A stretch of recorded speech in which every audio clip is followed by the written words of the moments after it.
Number पाठवतो मी. अरुणा माळी म्हणून तिथल्या लोकसभा लढल्या होत्या आणि प्राध्यापिका आहेत माळी समाज, त्यांचा नंबर पाठवतो. त्यांना फोन करून सांगतो, त्यांना त्या सहकार्य करा.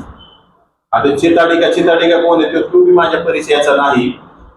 चिताडी ओबीसी कार्यकर्ता आहे, परंतु आपल्या बी काही तो संपर्कातला नाही. लोकेशन केलेले काय विषय नाही. गोपालरावचा फोन येईल म्हणून गोपालरावला आणून द्यायचा नंबर पाठवतो. ओके.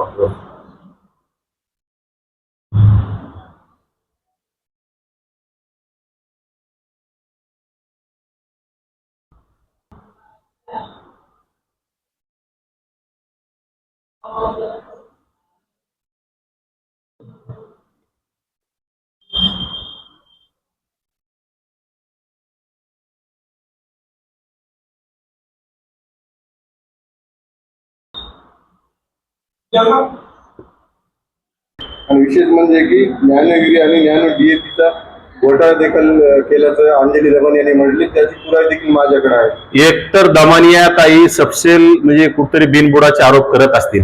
यापूर्वी त्यांनी अनेक नेत्यांना बिनबुडाचे आरोप करून संपवण्याचं काम केलेलं आहे.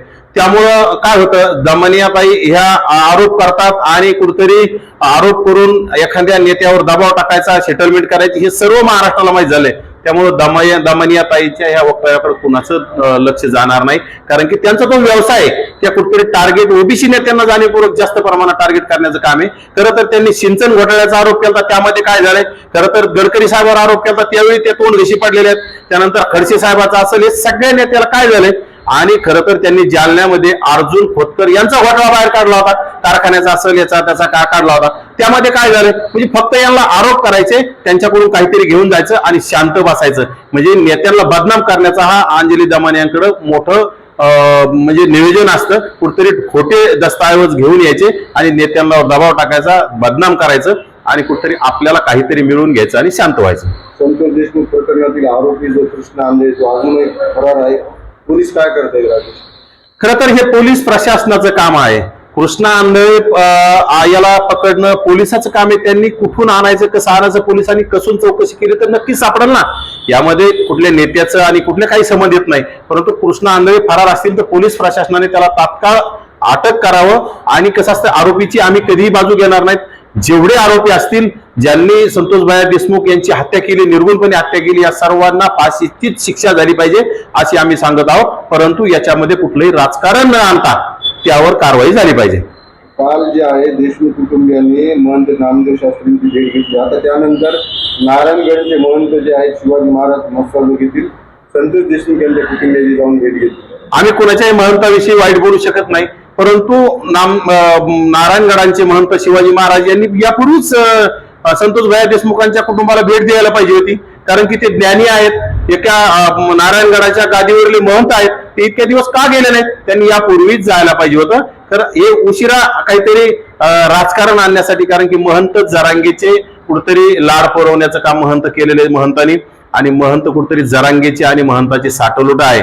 कुठतरी आता हे राजकारण दिसण्यासाठी महंत जाणीवपूर्वक मसाजोगला गेलेले असतील असं मला वाटतंय.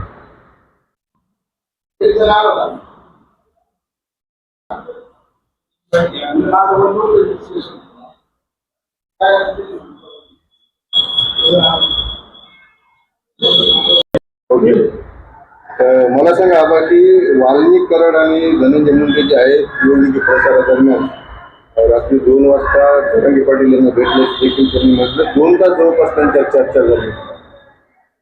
हे बघा, जरांगे कुठंतरी काहीतरी चुकीचं सांगायचं, काहीतरी दिशाभूल करायचं जरांगेचं कामच आहे.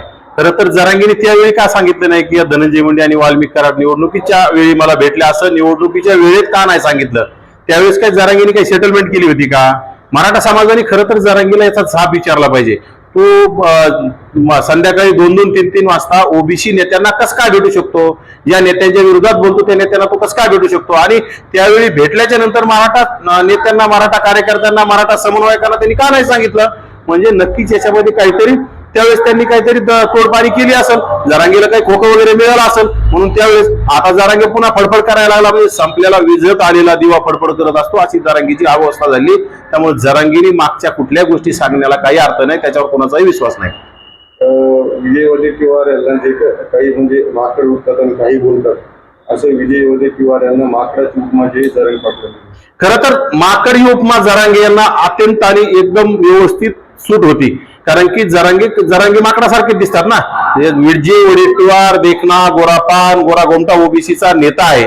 जरांगेंनी तोंड अगोदर आरशात बघावं आणि कोण माकड आहे नंतर बघावं. वडेट्टीवारांची बरोबरी करायला जरांगेला 7 जन्म घ्यावं लागतील. वडेट्टीवार गेल्या अनेक वर्षापासून संविधानिक पदावर काम करतात. त्या जरांगे 5वी नापास जरांगे वडेट्टीवारांची काय बरोबरी करणार आहे?